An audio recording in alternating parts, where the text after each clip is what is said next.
Hello students, myself Sarita Yadav and you are welcome on this YouTube channel we make future. और आज की अपनी इस वीडियो में हम शुरू करने वाले हैं schools of psychology. Schools of psychology जिनको ऑफन स्कूल ऑफ थॉट्स भी बोला जाता है और हम थीरीज भी बोल देते हैं। अगर हम बात करें स्कूल्स ऑफ साइकोलॉजी के सबसे पहले बेसिक चीज़ की, तो देखो स्कूल्स ऑफ साइकोलॉजी स्कूल वो जगह होती है जहाँ पर बहुत सारे बच्चे पढ़ते हैं। तो यहाँ पर भी थे लेकिन बच्चे नहीं थे पढ़ने वाले, आइडियाज़ देने वाले ग्रेट साइकोलॉजिस्ट थे हमारे पास। ऐसे साइकोलॉजिस्ट जिन्होंने अपने आइडियाज़ से, अपनी कॉन्सेप्ट से, अपनी थीरीज से, अपनी नए नए वर्क से साइकोलॉजी के फील्ड में बहुत बड़ा कंट्रीब्यूशन दिया था। इनको हम थीरीज भी बोल देते हैं। और थीरीज को कई बच्चे समझते हैं कि थीरीज तो पढ़ना बहुत मुश्किल होता है। थीरीज में ऐसा कुछ भी नहीं है। I am telling you. देखो थीरीज क्या होती हैं। थीरीज एक रिसर्च पेपर की तरह होती है, रिसर्च वर्क की तरह होती हैं, जिनमें ना तो बिल्कुल ही कुछ सही ऐसा होता है और ना ही बिल्कुल गलत, ऐसी कोई चीज़ नहीं होती है। ये पार्शियली सही होती हैं, पार्शियली गलत होती हैं। क्रिटिक्स आते हैं, जिनको सही लगता है वो इनका सपोर्ट कर देते हैं, जिनको सही नहीं लगता वो क्रिटिसाइज कर देते हैं। ठीक है। स्कूल्स ऑफ थॉट में हमारे पास सबसे पहला जो स्कूल ऑफ थॉट आता है वो है हमारे पास स्ट्रक्चरलिज्म।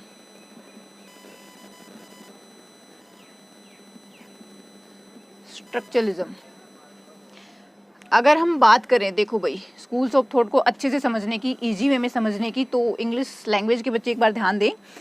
हम जो पढ़ते हैं इंग्लिश लिटरेचर में यूनिवर्सिटी विट्स पढ़ते हैं। यूनिवर्सिटी विट्स कौन थे? ऐसे ड्रामेटिस्ट थे, ऐसे प्ले राइट थे जिन्होंने इंग्लिश ड्रामा के उत्थान में, राइज होने में अपना बहुत बड़ा कंट्रीब्यूशन दिया था। अच्छे अच्छे ड्रामाज लिखे थे, उनको परफॉर्म किया था। तो हम जानने लगे कि हाँ भाई, इंग्लिश ड्रामा नाम की भी कोई चीज़ है। ऐसे ही अगर हिंदी साहित्य की बात की जाए तो हिंदी साहित्य में हमारे पास छायावाद के 4 स्तंभ आते हैं, वर्मा, पंत, प्रसाद और निराला। उन्होंने क्या किया था? उन्होंने अपनी कविताओं से, अपनी रचनाओं से हिंदी साहित्य को एक अलग ही लेवल पर पहुंचा के छोड़ा था। ऐसे ही हमारे पास स्कूल ऑफ साइकोलॉजी है। ये वो साइकोलॉजिस्ट हैं जिन्होंने अपने वर्क से, अपने आइडियाज़ से, अपनी कॉन्सेप्ट से साइकोलॉजी को एक अलग लेवल पर ले जाके छोड़ा था, जो हम आज की मॉडर्न साइकोलॉजी पढ़ रहे हैं। स्ट्रक्चरलिज्म, जैसे कि मैं हमेशा बोलती हूँ कि एक बार टाइटल पर फोकस किया करो। टाइटल, स्ट्रक्चर सब कुछ बता रहा है। स्ट्रक्चर का मतलब है संरचना, स्ट्रक्चरलिज्म का मतलब है संरचनावाद। स्ट्रक्चर, किसकी स्ट्रक्चर के बारे में बात की थी इन्होंने स्ट्रक्चर की, माइंड की स्ट्रक्चर के बारे में यहाँ पर बात की है। अगर हम इनके प्रोपोनेंट्स को देखें तो प्रोपोनेंट्स है हमारे पास विलियम वुंट, और इन्हीं के एक डिसिपल आए थे बाद में, एडवर्ड टिचनर।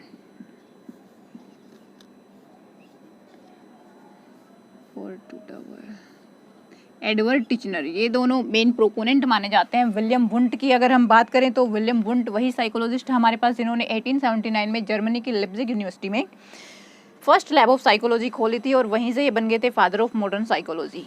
उस टाइम जब हमने देखो इंट्रोडक्शन की वीडियो में देखा था ना कि विलियम वुंट और विलियम जेम्स ने साइकोलॉजी को बोला था study of mind.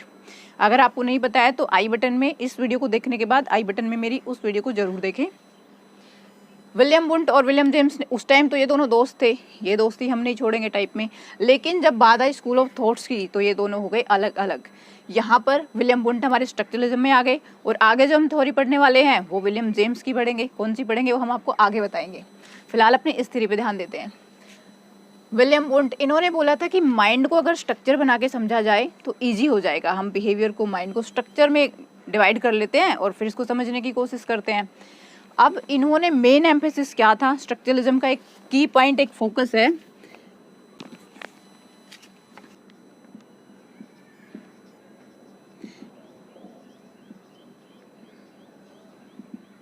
Structuralism focused on the breaking down of mental process into basic elements. अब देखो इन्होंने कहा था कि हम अगर माइंड की प्रोसेस को अगर हम समझना चाहते हैं तो उसे बेसिक एलिमेंट्स में हमें तोड़ना होगा।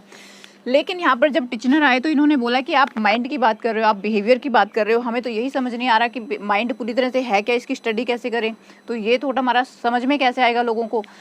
तो ये थोड़े स्मार्ट थे, एडवर्ड टिचनर जो थे वो थोड़े स्मार्ट थे। इनके बारे में अगर मैं आपको बता दूँ तो 1867 में ये पैदा हुए थे। उसके बाद इन्होंने मेलबर्न कॉलेज में स्कॉलरशिप से पढ़ाई की थी, स्कॉलरशिप लेके पढ़े थे, बड़े इंटेलिजेंट बंदे थे। इनकी फैमिली इनको क्लर्जीमैन बनाना चाहती थी, लेकिन ये बन गए साइकोलॉजिस्ट। और बाद में जब ये गए ऑक्सफोर्ड यूनिवर्सिटी में तो इनको गुरु मिले विलियम वुंट, और इन्होंने विलियम वुंट के सारे रिसर्च पेपर, आर्टिकल्स, बुक्स को डीपली पढ़ा था और इन्होंने इनकी थ्योरी में बहुत बड़ा कंट्रीब्यूशन दिया था। अब हम तो मानते हैं इस थ्योरी के प्रोपोनेंट को विलियम वुंट, लेकिन विलियम वुंट ने कभी अपने आप को स्ट्रक्चरलिज्म का प्रोपोनेंट नहीं माना था। ये तो एडवर्ड टिचनर थे जिन्होंने स्ट्रक्चरलिज्म टर्म को क्वाइन किया था, इन्वेंट किया था। अगर लिखना चाहो तो ये भी एक मेन पॉइंट है। एडवर्ड टिचनर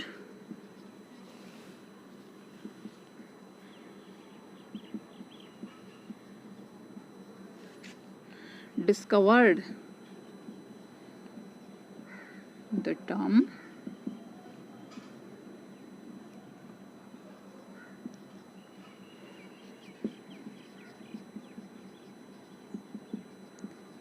ये हमारे पास एडवर्ड टिचनर थे जिन्होंने इस टर्म स्ट्रक्चरलिज्म को क्वाइन किया था, डिस्कवर किया था।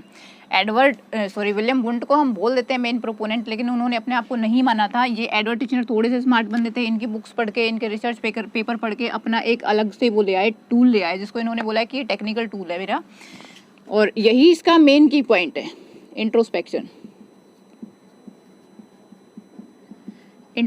और एडवर्ड टिचनर ने इसको एज ए टूल यूज़ करने की बात की है कि हम इसे एज ए टूल यूज़ करेंगे, ठीक है। इंट्रोस्पेक्शन, अब इस इंट्रोस्पेक्शन को आप यहीं पर अच्छे से पढ़ लेना, क्योंकि ये आने वाला है आगे चल के, हमारी पेडागोगी में आने वाला है, हमारी टीचिंग मेथड्स में आने वाला है, और जो हम थीरीज करेंगे उनमें भी इंट्रोस्पेक्शन आने वाला है। बस फ़र्क इतना होगा कि आगे चलकर इसका नाम बदल जाएगा, कॉन्सेप्ट सेम ही रहेगी। तो होता क्या है इंट्रोस्पेक्शन एक ऐसी चीज़ होती है, देखो भी, जब आपके मन में कोई विचार व्यवहार आता है कि आपने कुछ सही किया है या कुछ गलत किया, तो आप बैठकर उस पर सोच विचार करते हैं।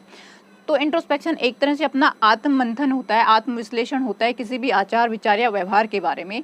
यही होता है इंट्रोस्पेक्शन। इन्होंने इंट्रोस्पेक्शन को एज ए टूल यूज़ किया था, और इन्होंने कहा था कि हम किसी के भी व्यवहार को जानने के लिए, माइंड में क्या चल रहा है ये जानने के लिए हम इंट्रोस्पेक्शन को यूज करते हैं।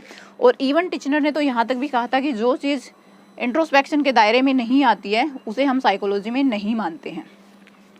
इसके बाद यहाँ पर अगर हम दूसरे की पॉइंट की बात करें तो हमारे पास आता है लॉ ऑफ कंटिन्यूटी, जिसको अक्सर एसोसिएशन भी बोल दिया जाता है, थर्ड यहाँ पर आता है परसेप्शन। एडवर्ड टिचनर ने परसेप्शन और सेंसेशन में डिफरेंस एक किया था यहाँ पर, और जब हम इंट्रोस्पेक्शन करते हैं तो अपने थॉट्स को एसोसिएट करते हैं। ये इसके 2-3 की पॉइंट थे स्ट्रक्चरलिज्म के। और एडवर्ड टिचनर ने, यहाँ पर मैं बताना भूल गई हूँ, विलियम वुंट के साथ विलियम जेम्स थे। विलियम जेम्स ने 1890 में एक बुक लिखी थी, principle of psychology. Edward Titchener ने उनकी उस बुक को जर्मन से इंग्लिश में ट्रांसलेट किया था। और अगर हम बात करें इंट्रोस्पेक्शन की, तो थ्योरी है, क्रिटिसिज्म तो होना ही है। और जब मैं बात करती हूँ कि भाई क्रिटिसिज्म, तो आप उसको सिर्फ और सिर्फ नेगेटिव चीज़ एस्पेक्ट्स में मत लें। क्रिटिसिज्म तो नेगेटिव भी होता है, पॉजिटिव भी होता है। किसी के बारे में अच्छी बातें बता दो, किसी के बारे में अगर गलत है तो उसको बता दो कि भाई इसमें ये कमियां हैं, इनको ठीक कर लो। ये होता है क्रिटिसिज्म। ये नहीं है कि किसी के बारे में सिर्फ और सिर्फ फालतू बातें बोली जाएं। इंट्रोस्पेक्शन का क्रिटिसिज्म हुआ था। अब क्यों हुआ था क्रिटिसिज्म? इंट्रोस्पेक्शन का क्रिटिसिज्म इसलिए हुआ था क्योंकि क्रिटिक्स ने बोला था कि इंट्रोस्पेक्शन जो है ये एक तो रिलायबल नहीं है, इसमें रिलायबिलिटी नहीं है, लैक ऑफ रिलायबिलिटी है। और जो चीज़ रिलायबल नहीं होती है वो वैलिड बिल्कुल नहीं होती है, वैलिडिटी नहीं थी इसमें। थर्ड है कि ये सिर्फ और सिर्फ इनर बिहेवियर के ऊपर ही पिन आउट करता है। इंट्रोस्पेक्शन क्या होता है? अपने अंदर के भावनाओं को, विचारों को अपना मंथन करना। तो इंट्रोस्पेक्शन में ये कहते हैं कि इनर बिहेवियर को बता रहा है, इसमें एक्सटर्नल बिहेवियर तो आया ही नहीं है। आज आपको किसी ने कुछ बोला, आप मान लीजिए जा रहे हैं, आपको किसी ने बोला आपका मूड अच्छा है, आपने उसके बारे में बहुत अच्छी तारीफें की। कल हो सकता है आपका मूड खराब हो और उसी चीज़ को आप नेगेटिव चीज़ में बता दें। तो इंट्रोस्पेक्शन एक रिलायबल चीज़ नहीं है, और जो रिलायबल नहीं होती वो वैलिड बिल्कुल नहीं होती, इसलिए इसका क्रिटिसिज्म हुआ था।